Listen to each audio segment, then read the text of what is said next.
사도신경으로 우리의 신앙을 하나님 앞에 고백합니다. 전능하사 천지를 만드신 하나님 아버지를 내가 믿사오며 그 외아들 우리 주 예수 그리스도를 믿사오니 이는 성령으로 잉태하사 동정녀 마리아에게 나시고 본디오 빌라도에게 고난을 받으사 십자가에 못 박혀 죽으시고 장사한 지 사흘 만에 죽은 자 가운데서 다시 살아나시며 하늘에 오르사 전능하신 하나님 우편에 앉아 계시다가 저리로서 산 자와 죽은 자를 심판하러 오시리라.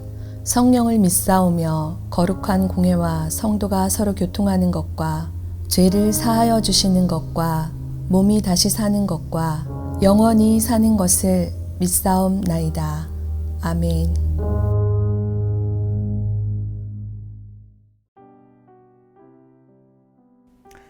오늘의 말씀 민수기 35장 22절에서 34절 말씀입니다.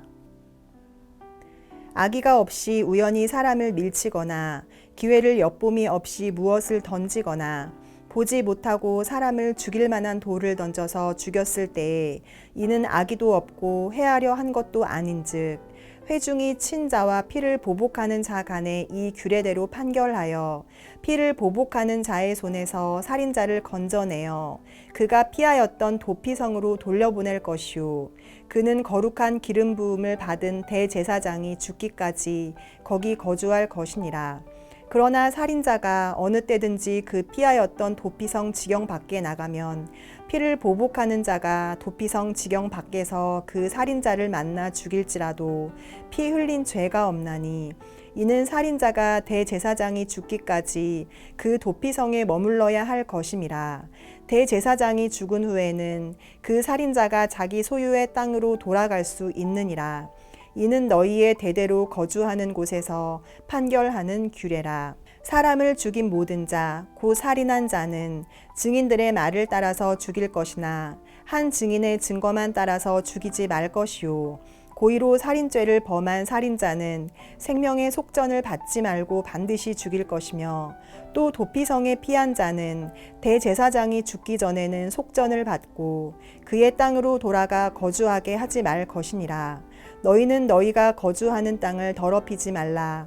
피는 땅을 더럽히나니 피 흘림을 받은 땅은 그 피를 흘리게 한 자의 피가 아니면 속함을 받을 수 없느니라. 너희는 너희가 거주하는 땅, 곧 내가 거주하는 땅을 더럽히지 말라.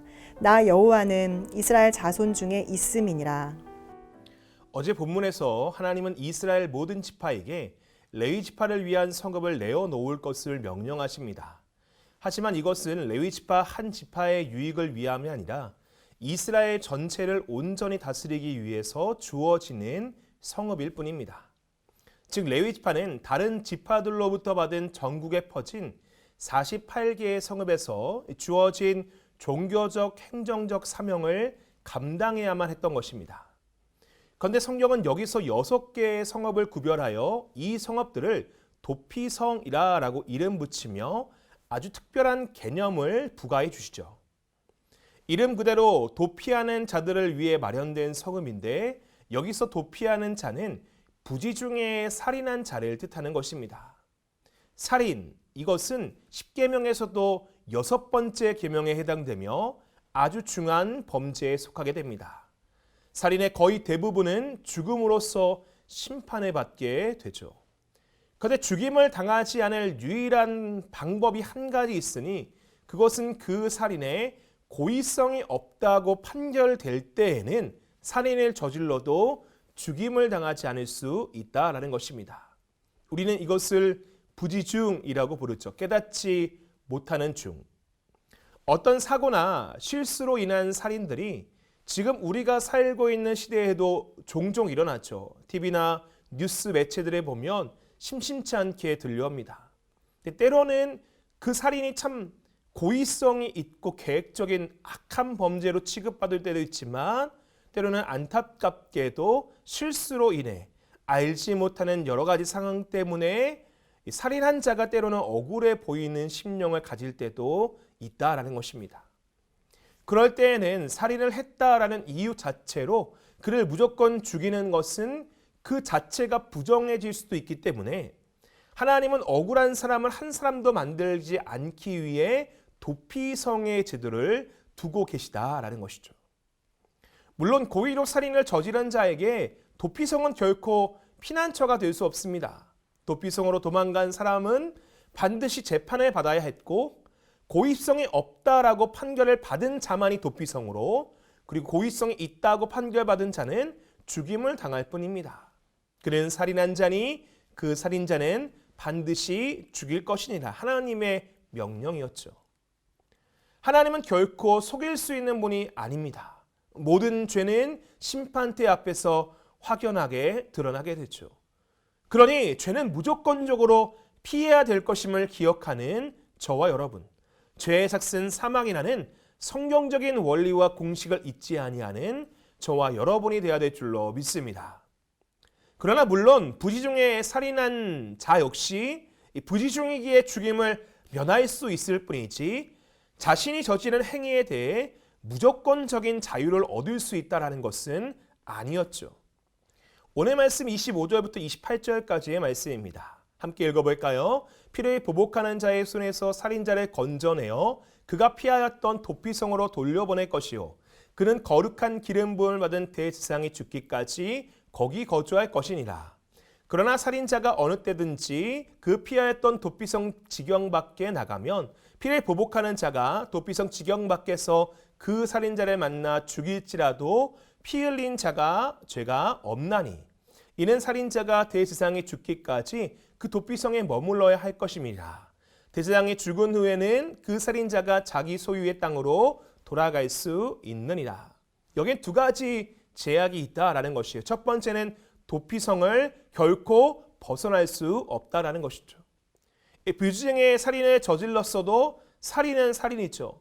특히나 죽은 자의 가족은 이유가 어떠하던 사랑하는 사람을 잃어버렸기에 그것을 이해하고 용납하는 것이 쉽지 않다라는 것이에요.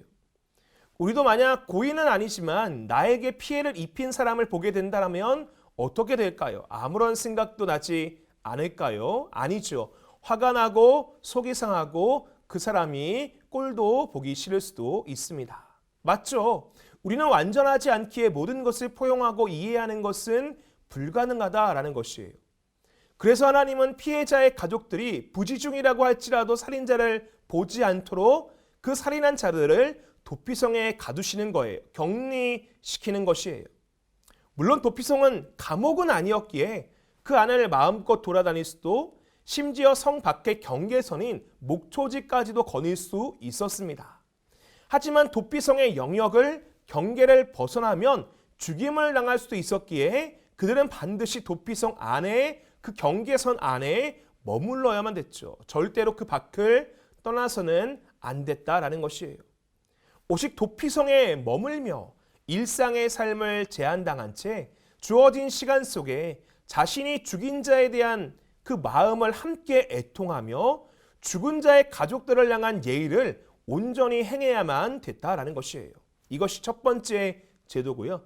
두 번째는 대제사장이 죽을 때까지 그 안에 머물러야만 됐다라는 것이죠. 이 부지중에 살인한 자는 도피성에 머물러야 되지만 이 도피성에서 자유를 얻을 수 있는 방법이 딱 한 가지 있으니 그것은 이스라엘 전체를 주관하는 대제사장이 죽었을 때 그는 자유를 얻을 수 있다라는 것이에요. 28절의 말씀을 보면 대제사장이 죽은 후에는 그 살인자가 자기 소유의 땅으로 돌아갈 수 있느니라.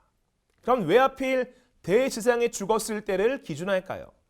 이 대제사장은 오직 하나님이 세우신 자만이 그 사명을 감당할 수 있죠. 즉 하나님이 아론의 가문의 장자만이 대제사장이 되며 이 대제사장은 종신직으로 삼아 주었습니다.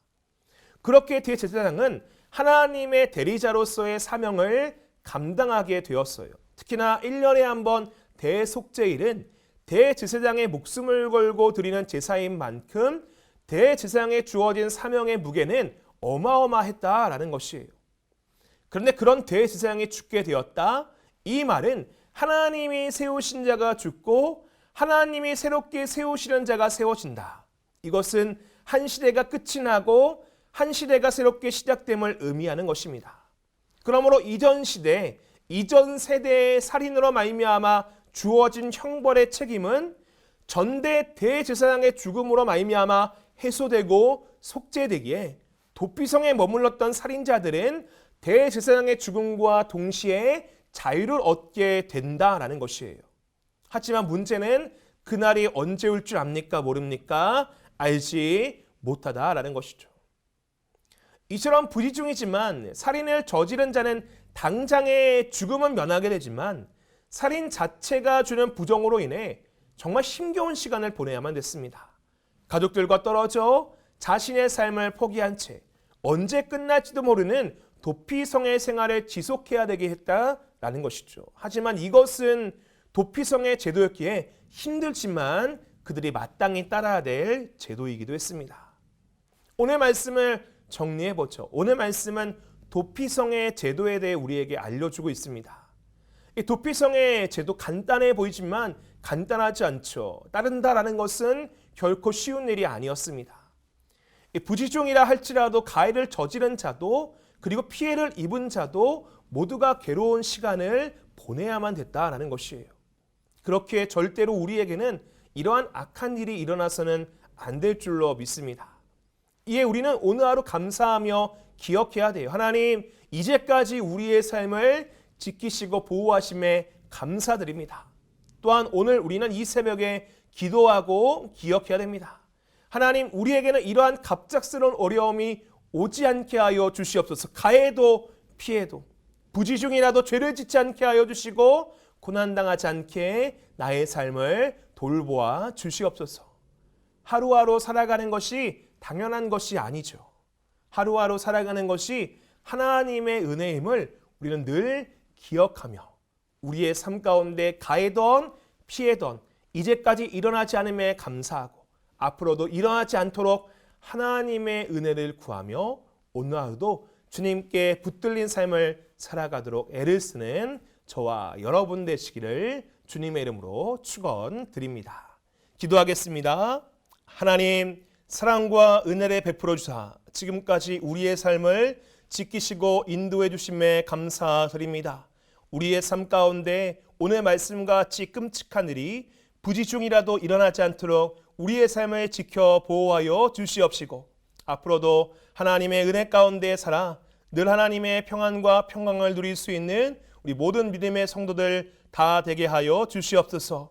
우리의 삶이 제한당하지 않도록 얽매이지 않도록 결박당하지 않도록 주님께서 꼭 붙잡아 주시옵시고 우리 역시 죄를 향해 나아가는 것이 아닌 하나님의 은혜를 향해 나아갈 수 있도록 인도하여 주시옵소서. 감사드리오며 예수 그리스도의 이름으로 간절히 기도하옵나이다. 아멘. 주님이 가르쳐 주신 기도로 예배를 마칩니다. 하늘에 계신 우리 아버지여, 이름이 거룩히 여김을 받으시오며 나라가 임하시오며 뜻이 하늘에서 이루어진 것 같이 땅에서도 이루어지이다. 오늘 우리에게 일용할 양식을 주시옵고 우리가 우리에게 죄 지은 자를 사하여 준 것 같이 우리 죄를 사하여 주시옵고 우리를 시험에 들게 하지 마시옵고 다만 악에서 구하옵소서. 나라와 권세와 영광이 아버지께 영원히 있사옵나이다.